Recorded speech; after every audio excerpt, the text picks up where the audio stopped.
Hello everyone, welcome back to another AFK journey video. In today's video, I wanted to talk about how when you make it to the endless mode of Dream Realm, Marilee is again going to be your shining major damage dealer who will out damage Odie. If we take a look at the damage chart, who will be out damaging Odie by a significant margin. And also in this fight, I had Rainier buffing up Odie with the attack buff because we needed that for our team composition. So Marilee could even out damage further. And this is something which is important because it's really important to know this, because you will eventually make it to the endless mode of the Dream Realm bosses. Like for example, it's been 1 month into the new season and this is on my higher spender account. This is the main account that I usually play, but I haven't been uploading YouTube videos from this. I was uploading from my second account, but we'll be only uploading from this account from now on. It's too difficult for me to be playing 2 accounts, like try to be actively and pushing, so we'll be uploading from here from now on. But anyway, this is going to be, even if you can't make it obviously now, in maybe a month and a half, so like another 2 or 3 weeks, everyone should be getting to endless mode if you're playing actively. And then there's still going to be a total of 4 months of the new season, so most of the season will be in the endless mode, and that is where your damage dealers of Marilee, Corin is probably going to come back and make a comeback for many of the teams. Because I don't know how it is, but I think the boss has the similar stat distribution as it did before the new seasonal changes once you're in endless mode. And so your true damage dealers are going to be very effective here. And this is important to know because if you invested heavily in Marilee, it could have felt like a waste for you, especially in the earlier game teams, which sometimes didn't even have Marilee in them. It was just to protect the Odie comp for maximum damage. But once you get to the endless mode, you should be shining again with your Marilee as a damage dealer. So that's something good. And this is also means that having your Marilee, Corin, getting Marilee to +10 exclusive equipment and Corin to +8 is still going to be a priority, because in the long term, in the endless mode, they are going to be really good options. Apart from that, other things which will change once you get to endless mode, it will make the Quick Blade spell artifact even better. So let's take a look at the lineup here. The Quick Blade artifact is going to be good when you have a lot of physical damage sources, because it will reduce the physical damage of the boss, so Marilee will deal more damage off of that. Or if you have Corin in here as well, they deal more damage. It increases your crit, it increases your attack, and it also gives you a lot of defensiveness, so you can survive for longer. So if you have enough healing, then this can be a safe artifact to use as well because of the tankiness. But that's pretty much what I wanted to talk about for the endless mode. And now we're going to take a look at the hero exclusive equipment upgrading priorities. So Marilee should be up to +10. I don't think taking her to +15 is necessary. Like when I first, like a few weeks after the game launched in the older season, I thought getting her to +15 was the most important thing, because even from an early game point, she was out damaging any other hero. So if she was at +15, you could out damage other people if everyone has the same level. But the problem is when you're competing with people in the Dream Realm, a lot of times, and even in the new season, there's a high level cap. We don't even know what that level cap is. So people are going to out level you, especially if they're spending more buying the different packages which pop up during the new season. So you can't really compete with them. Even if you have a +15 Marilee, their +10 Marilee will be out damaging you just because of the fact they have a higher level. So I would say just get Marilee to +10, don't go beyond that. So that's how my decision or my advice has changed, because at that point I thought +15 Marilee was the most important thing, but that was when everyone was capped at the same level almost of level 300 or level 240, where after that the level were only going up by 1.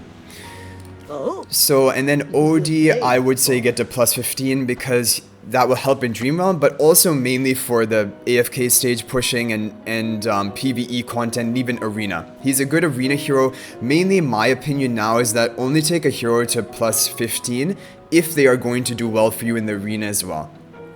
And that's what we're working on right now. He's my next priority. And then after +15, I just take the hero to +20 as well, because you have a lot of the Twilight Essences usually, and you might as well get a few extra bonuses to get it to +20 on the Arena heroes only.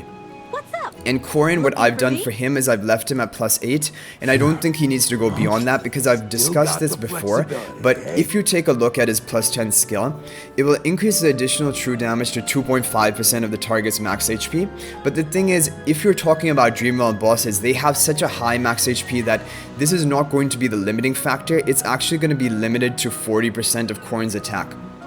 So if Corin's attack is, whatever Corin's attack is, 40% of that is going to be how much additional true damage you'll be dealing to targets. And so that 2.5% won't really make a difference unless it increases his attack. And his attack will increase a little bit when you upgrade him, like up to +10 by 2% each time, probably, so another 4%. But that is not good enough. Like, in my opinion, that 4% attack, it isn't so important. Even as of right now, Corin is not really used even in endless bosses now, but I think he will have a place again when you're like really out-leveling the boss and you don't have any difficulty surviving.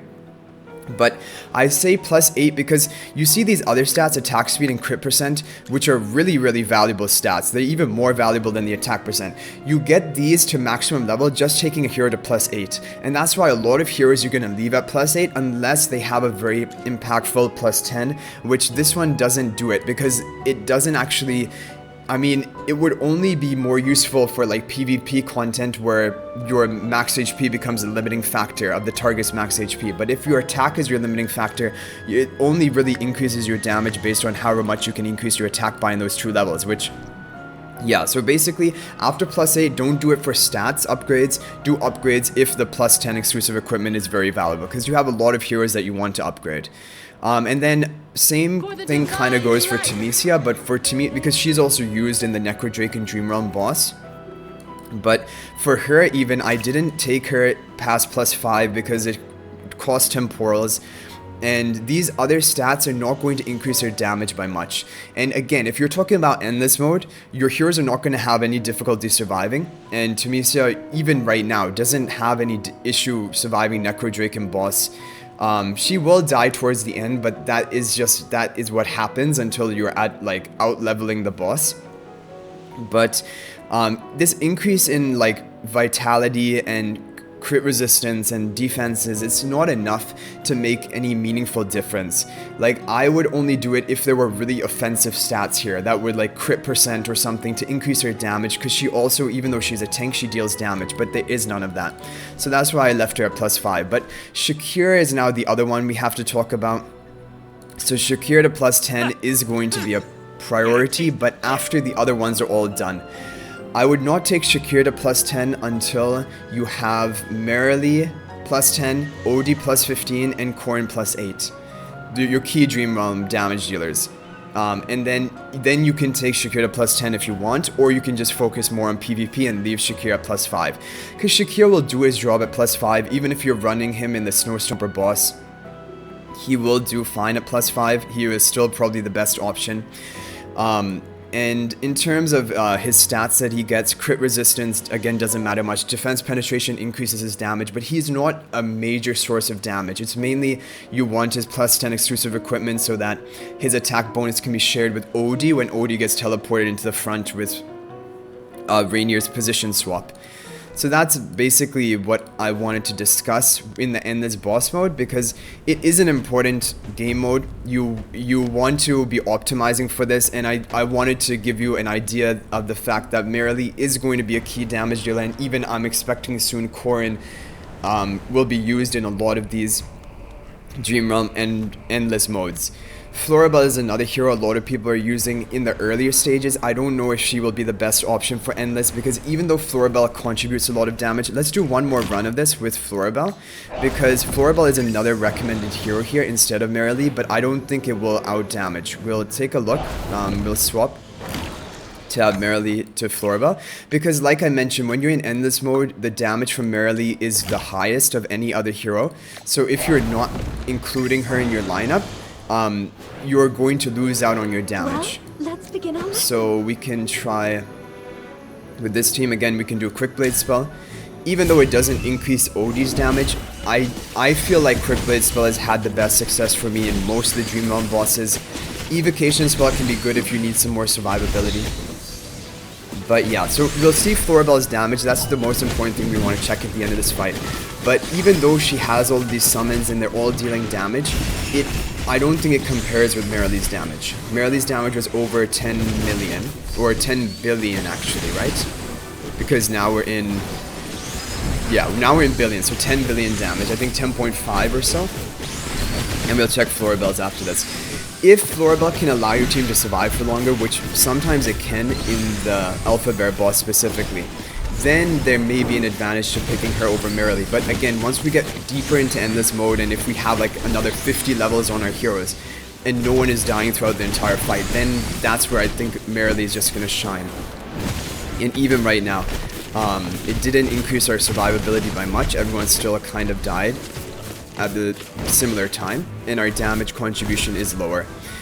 So yeah, I think Marilee is going to outshine everyone again, and the other heroes which we use Floribel, I think are just going to be weaker. Maybe Cassidy will still have a place in the endgame teams. So Cassidy, yeah, so if you compare, Odie dealt more damage in this lineup, maybe because Floribel kept Odie alive longer than the Marilee comp, but Floribel did such less damage, like as much damage as a Mythic plus Smokey.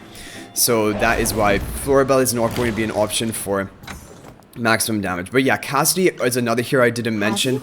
She is another hero for your Dream Realm success that you will want to get to plus 10 exclusive equipment, because mainly plus 5 is the first point where she will empower 6 normal attacks of every single hero, which is on the path. When she hits people with her running tides, the lineup is a little bit important, but if she hits all of your allies with the running tide, all of their 6 normal attacks are going to be powered up, I think by 60% magical damage, and that is going to be a massive damage increase to your team. So, and Cassidy was a key hero which was used in some Dream Realm bosses as the best damage, the best option. So I think she's going to be another priority, and that's why I try to get her to Supreme Plus by buying her from the Arena Shop. I think she's the most important hero you should be buying from the Arena Shop first, because she is useful in Dream Realm. The other heroes in Arena Shop are mainly for PvP, and you can delay that a little bit. So I think this is important. Try to get her to plus 10 exclusive equipment, probably even before Shakira, or leave Shakira at plus 5. But even Cassidy can work at plus 5. She won't get the plus 10 exclusive equipment, which will be the Undercurrent, because plus 5 will empower the normal attacks, 8 normal attacks instead of 6.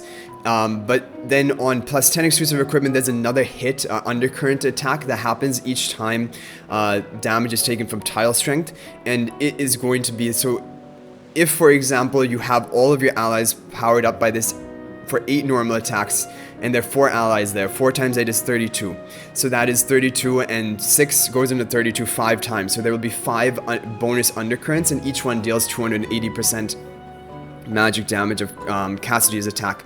So each time she ultimates, basically that will be the bonus 5 of those 280% attacks for free onto the boss. So that is why plus 10 is kind of advised. And also the thing is, she gets basic stats by getting to plus 8 crit percent, defense penetration.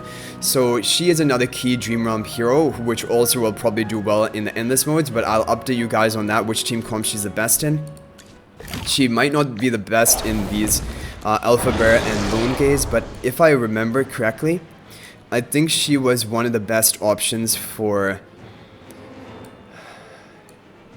I can't remember exactly, but it was one of the 4 main bosses. And so that's something you can experiment with. But anyway, I hope you guys enjoyed this video. Hopefully it was helpful. I'm planning to do another video today for Honor Duel, because it's the beginning of the week. And if you can get 15 wins in Honor Duel, you get bonus rewards for your account. But like I'll mention more in that video, really, if you don't like the mode, just play one, get 1 win, get the 200 diamonds, and get out for the week. That's the easiest way to manage it, but hopefully you guys will look forward to that video. But anyway, I hope you enjoyed this video. Thank you for watching. That is going to be it for this one. If you're new to the channel, be sure to subscribe, because we'll upload daily AFK journey content with guides and updates to help your progression. But I hope you enjoyed this video. I will hopefully see you in the next video, and until then, everyone, peace out for now.